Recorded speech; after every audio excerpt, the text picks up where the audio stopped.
Steve Nadjar. Bonjour Rachel Kahn. Bonjour Steve. Et merci de nous rejoindre après avoir patiemment écouté cet entretien avec le rabbin de France. Je n'ai pas vu les minutes passer, j'ai écouté religieusement. Sur quel point vous souhaitiez réagir, l'Assemblée nationale et les manifestations de haine antisémites, antisionistes, à la fin de vie? Je vous laisse libre choix. Déjà sur la fin de vie, en écoutant le grand rabbin, c'est vrai qu'aujourd'hui, dans le contexte international, on voit bien qu'on est dans une guerre pour la vie. Déjà.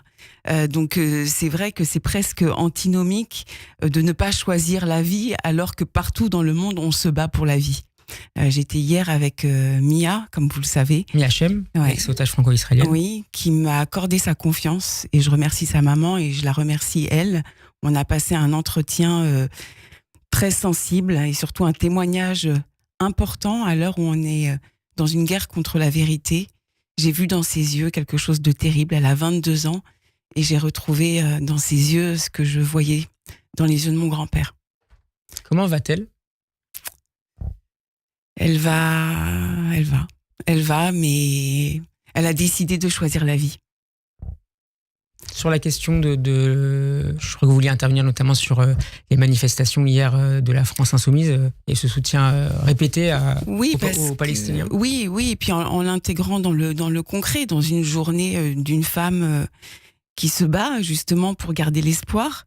Vous voyez, vous passez une journée où vous avez à la télévision, à l'Assemblée nationale, une irresponsabilité totale de certains élus, d'une immaturité totale avec justement cette instrumentalisation de peuples qui souffrent, de personnes qui sont censées nous représenter, censées représenter tous les Français, censées protéger tous les Français, chose qu'ils ne font pas puisque certains de ces représentants nous mettent des cibles dans le dos.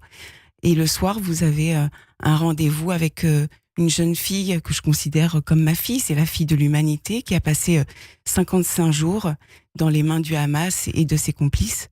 Donc vous voyez, cette journée, elle est folle, elle est terrible. Et elle se poursuit même parfois sur les réseaux sociaux.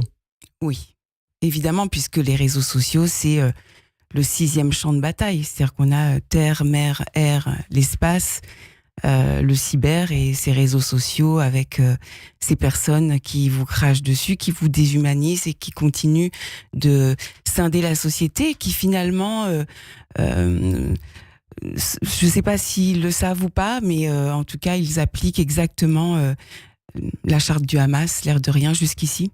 Et c'est précisément ce qui est en train de se passer actuellement sur YouTube, puisque notre entretien est filmé et puis est diffusé en direct. Les messages de haine se diffusent les uns après les autres. Je les ai sous les yeux. Ouais. Pourquoi vous regardez ? Pardon, mais pourquoi vous regardez ? Parce que je suis... Moi, je me rappelle... Pardon. Ouais. Chargé de suite, un livre, oui. Je me rappelle un livre de Tom Clancy où il y a une attaque, une cyberattaque sur la bourse de New York. Et c'est terrible. Ça détruit tout. Et le héros, Jack Ryan, forcément c'est le héros, il a une idée merveilleuse. Il dit tout ce qui a été fait avant qu'on marque au papier, ça n'existe pas. Et on reprend les choses. Au fond, ces messages de haine, c'est vous qui leur donnez du poids parce que vous regardez. Mais si il n'y a pas de moyen d'exprimer, qu'est-ce que ça vous change qu'on vous dise super votre émission ou c'est honteux que vous disiez ça ? Ça vous change quoi ? Moi, ça me change rien, mais quand des personnes comme Rachel Kahn sont visées, sont menacées, oui, il y a une différence sur la vie. Je suis d'accord. Et elle a un courage que je vais toujours reconnu et c'est pour ça qu'elle a toute mon admiration. Mais en même temps, c'est nous qui donnons du poids à cette présence sur les réseaux sociaux, au nombre de clics, au nombre de vues. Vous pensez que ça ne peut pas déboucher sur de la violence physique ? Je parle dans mon livre. Quelle finesse de revenir à mon livre quand même. C'est fort, oui, hein. bravo. L'émission. Ouais, je parle dans mon livre de ce que j'ai appelé la diète numérique qu'on est en train de promouvoir du dimanche. Avec Marie Balmary. Mais qu'on laisse un peu de côté les téléphones portables et les mails et toute cette boue, parce que ça nous amène à rien, franchement. Alors je veux bien donner des messages, parce que de temps en temps il faut faire comme tout le monde, donner des messages, mais on doit prendre du recul par rapport à ça.